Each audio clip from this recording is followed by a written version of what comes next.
Matagumpay na naaresto ang isang 18 anyos na lalaking wanted person ng Calasiao, Pangasinan kahapon lamang bandang alas 9 ng gabi.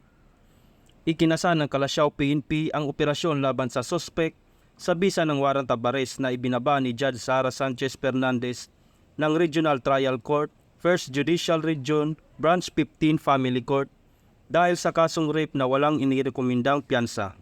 Ginawa ang operasyon sa Barangay Duyong ng nasabing bayan laban sa suspect na si alias Ranil.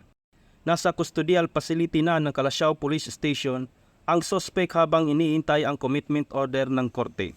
Samantala, patuloy pa rin ang pakikipag-ugnayan ng Calasiao PNP sa komunidad para maitaguyod ang kapayapaan sa kanilang lugar.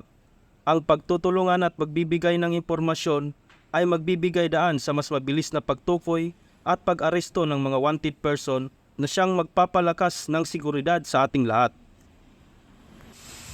Mula dito sa Ilocos Region, ako ang inyong PNN correspondent, Police Corporal Jandel Supremo, alagad ng batas, taga-taguyod ng Balitang Pulis.